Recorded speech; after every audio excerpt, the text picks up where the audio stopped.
Dear students, कैसे हैं आप लोग? आई होप कि बहुत अच्छे हैं और अपने एग्ज़ाम की तैयारी पूरे ज़ोर शोर से कर रहे हैं। जैसा कि आपको पता है, सीयूईटी एग्ज़ाम के डेट्स को थोड़ा सा आगे कर दिया गया है, यानी कि एग्ज़ाम में थोड़ा डिले हो सकता है। तो आप लोग के पास एक अच्छा मौका है, एक बेहतरीन मौका है कि आप कम समय में तैयारी कर लीजिएगा अच्छे तरीके से। अगर आप स्टैटिक जीके की सीरीज़ को नहीं देख रहे हैं तो ज़रूर देखिए, क्योंकि यहाँ पे मिक्स्ड क्वेश्चन कराए जाते हैं। बहुत ही इंपॉर्टेंट क्वेश्चंस, बहुत ही शानदार क्वेश्चंस कराए जाते हैं, जिससे आपको एग्ज़ाम में डायरेक्ट क्वेश्चन देखने को मिलेंगे। तो चलिए स्टार्ट करते हैं आज के जीके के महाकुंभ के तीसरे पार्ट को। क्वेश्चन की ओर चलते हैं। पहला क्वेश्चन कहता है कि किस मौर्य राजा ने दक्कन पर विजय प्राप्त की थी? तो आपको पता होना चाहिए कि दक्कन पर विजय प्राप्त करने वाला मौर्य राजा कुणाल था, यानी कि कुणाल ने दक्कन पर विजय प्राप्त की थी। ऑप्शन कुणाल इसका सही आंसर हो जाएगा।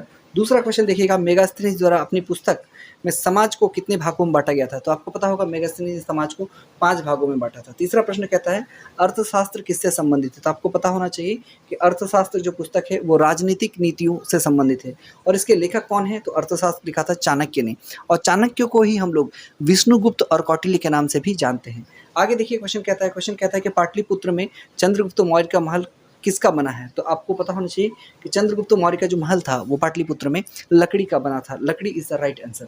चलिए आगे चलते हैं। कहता है कि किस अभिलेख से यह सिद्ध होता है कि चंद्रगुप्त का प्रभाव पश्चिम भारत तक फैला हुआ था? तो रुद्रदामन का जूनागढ़ अभिलेख से पता चलता है कि चंद्रगुप्त का जो प्रभाव है वो पश्चिम भारत तक फैला हुआ था। आगे देखिए, कहता है कि सर्वप्रथम भारतीय समाज किसने स्थापित किया? तो चंद्रगुप्त मौर्य ने सर्वप्रथम भारतीय समाज स्थापित किया है। आगे देखिए क्वेश्चन नंबर 7 क्या कहता है। 7 नंबर क्वेश्चन कहता है कि किस स्तंभ में अशोक ने स्वयं को मगध का सम्राट बताया है? तो भाब्रू स्तंभ में अशोक ने स्वयं को मगध का सम्राट बताया है। आगे देखिए 8 नंबर कहता है उत्तराखंड में अशोक का शिलालेख कहाँ स्थित है? तो कालसी में उत्तराखंड में अशोक का शिलालेख जो है वो अवस्थित है। 9वां क्वेश्चन क्या कहता है, देखिए कहता है कि अशोक के शिलालेखों को पढ़ने वाला प्रथम अंग्रेज कौन था?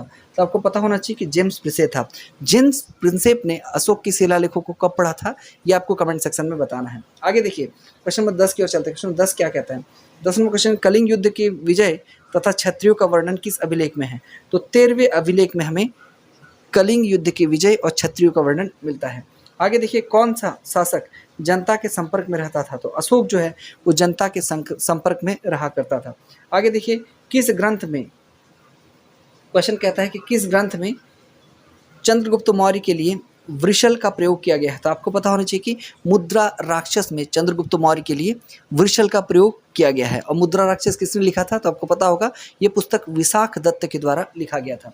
आगे देखिए, कहता है कि किस राज्यादेश में अशोक के व्यक्तिगत नाम का उल्लेख है? तो कौन सा राज्यादेश था जिसमें अशोक के व्यक्तिगत नाम यानी अशोक का उल्लेख डायरेक्ट मिलता है? तो क्या है? मास्की। याद रखिए, मास्की इसका सही आंसर होगा। 14 नंबर क्वेश्चन कहता है श्रीनगर की स्थापना किसने की थी? तो आपको पता होना, श्रीनगर अशोक द्वारा स्थापित किया गया था। आगे देखिए 15 नंबर क्वेश्चन कहता है कि किस ग्रंथ में शूद्रों के लिए आर्य शब्द का प्रयोग हुआ है? तो अर्थशास्त्र में शूद्रों के लिए आर्य शब्द का प्रयोग किया गया है। 16 नंबर क्वेश्चन पे ध्यान दीजिएगा, किसने पाटलिपुत्र को पोलीब्रोथा कहा है? तो मेगास्थनीज ने पाटलिपुत्र को पोलीब्रोथा के नाम से संबोधित किया है। आगे देखिएगा, क्वेश्चन कहता है कि मौर्य काल में एग्रोनोमाई किसे कहा जाता था? तो सड़क निर्माण के अधिकारी को मौर्य काल में एग्रोनोमाई कहते थे। आगे देखिए 18 नंबर क्वेश्चन कहता है अशोक के बारे में जानने के लिए महत्वपूर्ण स्रोत है? तो अशोक के बारे में सबसे ज़्यादा जानकारी जो हमें है वो शिलालेखों से मिलती है, तो शिलालेख इसका सही आंसर हो जाएगा। 19 नंबर क्वेश्चन पर फोकस कीजिएगा। 19 नंबर क्वेश्चन कहता है भारतीय लिखने की कला नहीं जानते हैं, यह किसने कहा था? तो मेगास्थनीज कहते थे कि भारतीयों को लिखने की कला नहीं आती है। हालांकि भारतीयों को कितनी कला आती नहीं आती है, तो वो यूनान और भारत के कंपैरिजन को आप अगर एट प्रेजेंट में देखिएगा तो आपको खुद ब खुद पता चल जाएगा। आगे देखिए 20 नंबर क्वेश्चन क्या कहता है? 20 नंबर क्वेश्चन कहता है कि बिंदुसार की मृत्यु के समय अशोक एक प्रांत का गवर्नर था, वो प्रांत कौन सा था? तो आपको पता होना चाहिए उज्जैन प्रांत का गवर्नर था। चंद्रगुप्त मौर्य ने मौर्य वंश की स्थापना की थी। चंद्रगुप्त मौर्य का पुत्र था बिंदुसार और बिंदुसार का पुत्र था अशोक। चंद्रगुप्त मौर्य ने 4 महाजनपद पर शासन किया था, जबकि बिंदुसार ने 8 और अशोक ने 16 महाजनपद पर ही शासन किया था। ये आपको ध्यान में रखना है। इंपॉर्टेंट ये है कि जब बिंदुसार जब राजा हुआ करता था तो अशोक जो है वो उज्जैन का गवर्नर हुआ करता था। आगे देखिएगा, स्टैटिक जीके के कुछ सवाल हैं, चलिए फटाफट करते हैं। वास्को डी गामा कब आया था भारत? तो 3 फरवरी 1498। ये उल्लेख मिलता है 3 फरवरी 1498 का, जब वास्को डी गामा भारत आया था। भारत के कालीकट में वास्को डी गामा आता है और उसका स्वागत एक हिंदू राजा जमोरीन के द्वारा किया जाता है। आगे देखिएगा, क्वेश्चन कहता है कि स्थायी बंदोबस्त व्यवस्था किसने लागू किया था? तो लॉर्ड कॉर्नवालिस को स्थायी बंदोबस्त का जनक कहा जाता है, यानी कि लॉर्ड कॉर्नवालिस द्वारा स्थायी बंदोबस्त व्यवस्था जारी की गई थी। आगे देखिए, सेटलमेंट जिसे कहते हैं, सहायक संधि किसने लागू किया था? तो लॉर्ड वेलेस्ली द्वारा सहायक संधि लागू किया गया था। रामकृष्ण मिशन की स्थापना किसने की थी? तो स्वामी विवेकानंद द्वारा रामकृष्ण मिशन की स्थापना की गई थी। आगे देखता है, किस स्वतंत्रता सेनानी को भारत के अनौपचारिक राजदूत के रूप में जाना जाता है? तो दादा भाई नौरोजी को भारत के अनौपचारिक राजदूत के रूप में जाना जाता है और इन्होंने सबसे पहले धन निकासी का सिद्धांत दिया था। दादा भाई नौरोजी ने सबसे पहले धन निकासी का सिद्धांत, यानी कि प्रति व्यक्ति आय, पर कैपिटा इनकम, ये सारा कॉन्सेप्ट प्रस्तुत किया था दादा भाई नौरोजी ने। आगे देखिए, क्वेश्चन कहता है आज़ाद हिंद रेडियो सेवा किस वर्ष शुरू हुई? तो आज़ाद हिंद रेडियो सेवा की शुरुआत 1942 में होती है। नेताजी सुभाष चंद्र बोस संग्रहालय कहाँ है? तो नई दिल्ली में है। आगे देखिए, क्वेश्चन कहता है कि नमक का रासायनिक नाम क्या है? तो सोडियम क्लोराइड है। आगे देखिए, क्वेश्चन कहता है कि भारतीय पशु चिकित्सक अनुसंधान कहाँ है? तो बरेली में है। बरेली किस स्टेट में है? आपको कमेंट सेक्शन में बताना है। आगे देखिए, लाल क्रांति किससे संबंधित है? तो आपको पता होना चाहिए, लाल क्रांति जो है वो मांस के उत्पादन से संबंधित है। हरित क्रांति जो है वो गेहूं और चावल के उत्पादन से संबंधित है। रजत क्रांति जो है वो अंडा के उत्पादन से संबंधित है और नीली क्रांति जो है वो मत्स्य के उत्पादन, यानी कि मछली के उत्पादन से संबंधित है। आपको ये सारी बातें याद रखनी है। आगे देखिए, नेक्स्ट क्वेश्चन कहता है कि भारत में पहली महिला व्यक्ति के बारे में। ये अक्सर क्वेश्चन पूछा जाता है कि कौन सी महिला पहले इस काम को की थी। तो पहला क्वेश्चन है कि ओलंपिक पदक जीतने वाली, तो कौन थी? कर्नम मल्लेश्वरी जो है वो पहली ओलंपिक विजेता भारतीय महिला थी। दूसरा क्वेश्चन कहता है कि एयरलाइंस पायलट, तो दुर्गा बनर्जी पहली एयरलाइंस पायलट थी। ये आपको ध्यान में रखना है। आगे देखिए, कहता है कि अंतरिक्ष में जाने वाली पहली महिला कौन थी? तो कल्पना चावला थी। आपको पता होगा, ये इंपॉर्टेंट भी है। माउंट एवरेस्ट पर चढ़ने वाली पहली महिला कौन थी? तो पहली महिला थी बछेंद्री पाल। आपको याद रखना है। आगे कहता है अंग्रेजी चैनल में तैरने वाली महिला जो थी वो आरती साहा थी। भारत रत्न पाने वाली पहली संगीतकार जो है वो एस सब्बुलक्ष्मी थी। भारत रत्न पाने वाली पहली महिला संगीतकार जो थी वो एस सब्बुलक्ष्मी थी। आपको ये याद रखना है। आगे देखिए, कहता है कि एशियाई खेलों में गोल्ड जीतने वाली तो पहली महिला कौन थी? तो कमलजीत सिंधु एशियाई खेलों में गोल्ड जीतने वाली पहली महिला थी। आगे कहता है कि बुकर पुरस्कार विजेता, तो अरुंधति राय ने पहली बार बुकर पुरस्कार जीता था। आगे देखिए, कहता है कि WTA शीर्षक जीतने वाली महिला कौन थी? तो सानिया मिर्जा थी। नोबेल पुरस्कार जीतने वाली तो पहली महिला थी मदर टेरेसा पहली महिला थी जिन्होंने नोबेल प्राइज जीता था।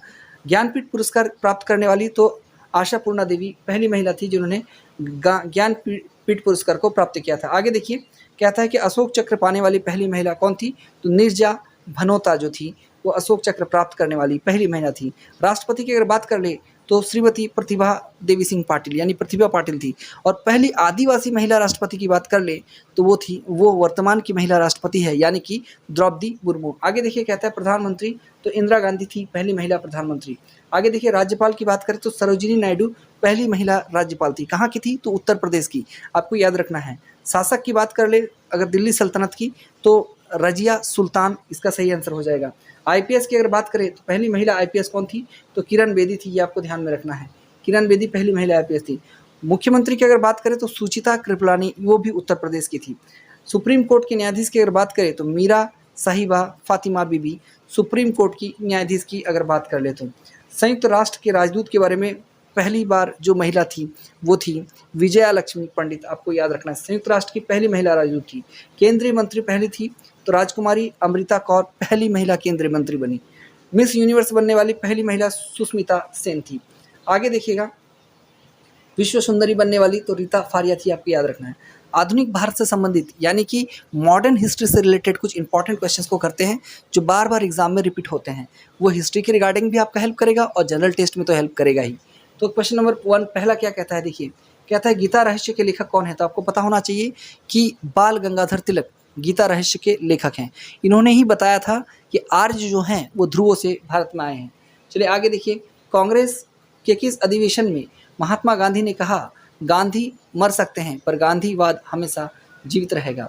ये कराची अधिवेशन 1931 में कहा गया था महात्मा गांधी के द्वारा। आगे देखिए, किस अंग्रेज शासक ने समाचार पत्रों में से प्रबंध हटाए थे? तो चार्ल्स मैटकॉफ ने समाचार पत्रों से प्रतिबंध को हटा दिया था। आगे देखिए, नील क्रांति का नेतृत्व किसने किया था? तो नील क्रांति का जो नेतृत्व है वो दिगंबर विश्वास और विष्णु चरण विश्वास के द्वारा किया गया था। राम मोहन राय को राजा की उपाधि किसने दी थी? तो अकबर द्वितीय ने राम मोहन राय को राजा की उपाधि दी थी। और राजा राम मोहन राय ने 1928 में सती प्रथा उन्मूलन में बहुत बड़ी भूमिका निभाई थी, आपको याद रखना है। आगे चलिए नेक्स्ट क्वेश्चन की ओर चलते हैं। नेक्स्ट क्वेश्चन क्या कहता है? कहता है आज़ादी के बाद भी कई सालों तक गोवा भारत के हिस्सा नहीं था। यह क्षेत्र किसके अधीन था? तो पुर्तगाल के अधीन था, आपको याद रखना है। आज़ादी के बहुत साल बाद तक भी गोवा जो है वो पुर्तगालियों के ही अधीन था। किसने भारत छोड़ो आंदोलन के वक्त जेल से फरार होकर भूमिगत गतिविधियों का नेतृत्व किया था? तो आपको याद रखना है, जयप्रकाश नारायण जेपी ने किया था। आगे देखिए क्वेश्चन क्या कहता है कि किसने तीनों गोलमेज सम्मेलन में भाग लिया था? तो बी आर अम्बेडकर ऐसे थे जिन्होंने तीनों गोलमेज सम्मेलन में भाग लिया था। आगे देखिए, कहा जाता है कि किसने बंगाल विभाजन 1905 के विरोध हुए आंदोलन का नेतृत्व किया था? तो सुरेंद्रनाथ बनर्जी ने 1905 के बंगाल आंदोलन विभाजन का नेतृत्व किया था। आपको 3 व्यक्ति का नाम याद रखना है, एक है लाल, दूसरा है बाल और तीसरा है पाल। ये 3 याद रखना है। ये 3 बंगाल विभाजन से इंपॉर्टेंट भूमिका रखते हैं। लाला लाजपत राय पंजाब से, जिन्होंने नेतृत्व किया था। बाल गंगाधर तिलक, इन्होंने नेतृत्व किया था मुंबई साइड से, यानी कि मुंबई साइड से नेतृत्व किया था, यानी कि महाराष्ट्र से नेतृत्व किया था बाल गंगाधर तिलक ने। और विपिन चंद्र पाल ने नेतृत्व किया था कहाँ से? तो इन्होंने पश्चिम बंगाल से नेतृत्व किया था, ये आपको याद रखना है। आगे कहता है कि तात्या टोपे का वास्तविक नाम क्या था? तो रामचंद्र पांडुरंग जो है वो तात्या टोपे का वास्तविक नाम था। इतिहास से रिलेटेड कुछ इंपॉर्टेंट घटनाओं का विवरण आपके सामने प्रस्तुत किया जा रहा है। सारे प्रश्न उत्तर को याद कीजिएगा। आप प्रश्न उत्तर को याद करने के बाद आपको 1 से 2 दिन के अंदर सारा जो नोट्स है वो टेलीग्राम में भी अवेलेबल कराया जाएगा। टेलीग्राम का लिंक डिस्क्रिप्शन में दिया गया है। अभी तक अगर आपने नहीं जुड़ा है तो आप जरूर जुड़ जाइए। तो देखिए क्वेश्चन क्या कहता है, भारत में आर्यों का आगमन कब हुआ? तो 1500 ईस्वी पूर्व हुआ। महावीर का जन्म 540 में हुआ था, आपको याद रखना है। महावीर का निर्माण की प्राप्ति 468 ईस्वी में होती है। गौतम बुद्ध का जन्म 563 ईस्वी में होता है। गौतम बुद्ध का महापरिनिर्वाण 483 ईस्वी में प्राप्त होता है। सिकंदर का भारत आगमन जो है वो 326 से 325 ईस्वी पूर्व के लगभग माना जाता है। अशोक द्वारा कलिंग पर विजय 261 ईस्वी में प्राप्त की जाती है। विक्रम संवत का आरंभ जो है वो 58 ईस्वी पूर्व में किया जाता है और शक संवत 78 ईस्वी पूर्व में। ये दोनों तो आप बहुत अच्छे से याद कर लीजिएगा कि विक्रम संवत 58 ईस्वी पूर्व और शक संवत 78 ईस्वी पूर्व। हिजरी संवत की अगर बात करें तो 622 ईस्वी बहुत बाद, ये लेटेस्ट संवत है सबसे।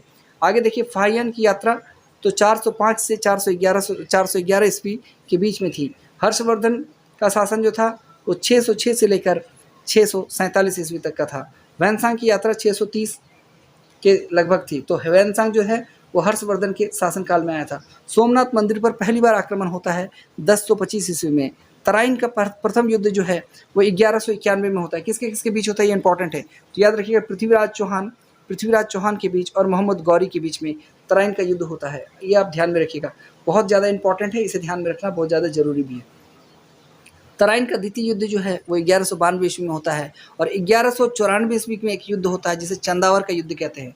ये पृथ्वीराज चौहान के ससुर यानी जयचंद और मोहम्मद गौरी के बीच में होता है, जिसमें जयचंद हार जाते हैं और मोहम्मद गौरी जीत जाता है। आगे देखिए क्या कहता है, गुलाम वंश का संस्थापक कौन था? तो 1206 में गुलाम वंश का संस्थापक कुतुबुद्दीन ऐबक ने किया था। इसे लाख बख्श के नाम से भी जाना जाता है। वास्को डी गामा भारत 1498 में आया। पानीपत का पहला युद्ध 1526 में, दूसरा युद्ध कह ले पानीपत का तो 1556 में, और पानीपत का तीसरा युद्ध जो था वो 1761 में लड़ा गया। बाबर का जो राज्यारोहण है इंपॉर्टेंट है। बाबर का जो राज्यारोहण है वो कब होता है? अकबर का राज्यारोहण जो है वो 1556 ईस्वी में होता है, ये याद रखिएगा। हल्दी घाटी का युद्ध महाराणा प्रताप और अकबर के बीच में 1576 ईस्वी में होता है, इसे आप ध्यान में रखना है। दीन इलाही धर्म की स्थापना जो है वो 1582 ईस्वी में अकबर के द्वारा की जाती है और बिरबल यानी महेश दास पहला व्यक्ति था जिसने दीन इलाही धर्म को स्वीकार किया था। पलासी का युद्ध 1757 में होता है। बक्सर का युद्ध 1764 में होता है। बंगाल में स्थायी बंदोबस्त 1793 में लागू होता है, जिसे कॉर्नवालिस कोड के नाम से जानते हैं। आगे देखिए, बंगाल का प्रथम विभाजन 1905 में होता है। मुस्लिम लीग की स्थापना 1906 में होती है। मार्लेमेंटो सुधार 1909 में होती है। लगातार आपको घटनाएं बताई जा रही।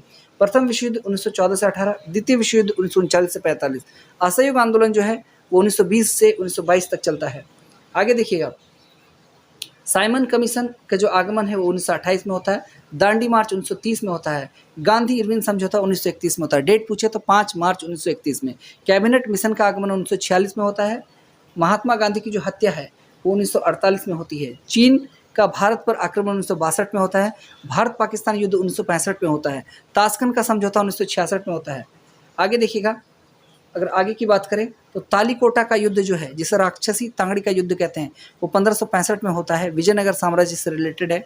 और आंग्ल मैसूर युद्ध पहला अगर बात कर ले तो 1776 से 1769 तक, 1776 से 1779 होगा, यहाँ ये 79 होगा, 79 तक होगा। और आप दूसरा आंग्ल मैसूर युद्ध 1780 से 1784 तक होता है। तृतीय आंग्ल मैसूर युद्ध की अगर बात कर ले 1790 से 92 तक होता है। और चौथा 1799 तक होता है। आज के सुबह के क्लास में भी मैंने आपको मध्यकालीन भारत के सेशन में डिटेल्स में बताया इसके बारे में। अगर आपने नहीं देखा है तो डिस्क्रिप्शन में उसका लिंक दिया हुआ है, आप जरूर देखिएगा। आगे देखिए, कारगिल युद्ध जो होता है वो 1999 में होता है। पहला गोलमेज सम्मेलन 1931 में, दूसरा गोलमेज सम्मेलन, पहला गोलमेज सम्मेलन 1930 में, दूसरा गोलमेज सम्मेलन 1931 में, और तीसरा गोलमेज सम्मेलन जो है वो 1932 में होता है। आपको याद रखना है। आगे देखिए, क्रिप्स मिशन का आगमन 1942 में होता है। चीनी क्रांति 1911 में होता है। फ्रांसीसी क्रांति 1789 में होती है। और रूसी क्रांति जो है वो 1917 में होता है। ये आपको ध्यान में रखना है। सामान्य विज्ञान से कुछ प्रश्न पूछे जाते हैं इंपॉर्टेंट, इनको थोड़ा सा कवर करते हैं। कहता है मानव शरीर का वह अंग जिसमें हड्डियों की संख्या सर्वाधिक होती है, तो उंगली। मानव शरीर में उंगली में सबसे ज्यादा हड्डी होती है, आपको याद रखना है। भोजन पचाने में सहायक होता है एंजाइम। एंजाइम की रचना होती है एमिनो अम्ल से। एमिनो अम्ल द्वारा एंजाइम की रचना होती है। आगे देखिएगा, इंपॉर्टेंट क्वेश्चन क्या कहता है कि मानव शरीर की सबसे बड़ी ग्रंथि कौन सी है, तो आपको पता होगा यकृत, जिसे लीवर के नाम से जानते हैं। आगे देखिए, सूर्य उदय होते समय व डूबते समय लाल क्यों दिखाई देता है, तो प्रकाश के प्रकीर्णन के कारण। घरों में विद्युत संयंत्र जोड़ता है तो समांतर क्रम में सभी को जोड़ते हैं, पैरेलल कनेक्शन में जोड़ते हैं। लोहा का जंग लगना एक कैसी अभिक्रिया है, तो रासायनिक अभिक्रिया, इसे आपको ध्यान में रखना है। आगे देखिए, पश्चिम बंगाल के किस फसल का सर्वाधिक उत्पादन किया जाता है, तो पश्चिम बंगाल में धान का उत्पादन किया जाता है। उत्तर प्रदेश में सर्वाधिक उत्पादन गेहूं का होता है। उत्तर प्रदेश में किस फसल का उत्पादन और अधिक होता है, तो गन्ने का उत्पादन भी बहुत ज़्यादा होता है। प्राकृतिक चयन का सिद्धांत डार्विन के द्वारा प्रस्तुत किया गया था, ये आपको ध्यान में रखना है। आनुवांशिकी से संबंधित मेंडल ने जो अपना प्रयोग किया था वो मटर के पौधे पे किया था, ये आपको ध्यान में रखना है। मेंढक किस वर्ग का जंतु है, तो एम्फीबिया की कैटेगरी में आता है मेंढक। आगे देखिए, आधुनिक मानव को जंतु के किस वर्ग में रखा जाता है, तो प्राइमेट में रखा जाता है। कोशिकाओं के समूह यानी कि ग्रुप ऑफ सेल्स को कहा जाता है, क्या कहा जाता है, उत्तक कहा जाता है, आप ध्यान में रखिएगा। आगे देखिए क्या कहता है, मानव शरीर में आयोडीन की कमी से उत्पन्न होने वाले रोग का नाम क्या है, तो घेंगा है। आगे देखिए, मानव शरीर की सबसे छोटी हड्डी का नाम क्या है, तो स्टेपीज है, जो कि कान की हड्डी है। विटामिन की खोज किसने की थी, फंक ने की थी, आपको ध्यान में रखना है। जीनोम चित्रण का संबंध है मस्तिष्क के चित्रण से। जीनोम चित्रण का संबंध मस्तिष्क के चित्रण से है। आगे देखिए, कहता है कि एडवर्ड जेनर द्वारा विकसित टीके का संबंध है, तो चेचक की बीमारी से संबंधित है एडवर्ड जेनर के द्वारा विकसित टीका। एनवायरमेंट से कुछ इंपॉर्टेंट क्वेश्चन है, फटाफट से करते हैं। देखिए, कहता है कि वायुमंडल में ओजोन परत हमारी रक्षा किन किरणों से करती है, तो पराबैंगनी किरणों से। पेरोक्साइटिस क्या है, तो एक वायु प्रदूषक है पेरोक्साइटिस। आगे देखिए, ग्रीन हाउस प्रभाव के कारण पृथ्वी का तापमान क्या होता है, तो बढ़ता है। आगे देखिए, कहता है कि भारत में सबसे अधिक वन पाए जाते हैं, तो मध्य प्रदेश में भारत में सबसे ज़्यादा वन पाया जाता है। नेक्स्ट क्वेश्चन देखिएगा, वायुमंडल में कौन सी गैस सर्वाधिक पाई जाती है, नाइट्रोजन, इसे एन द्वारा डिनोट करते हैं, ये आपको ध्यान में रखना है।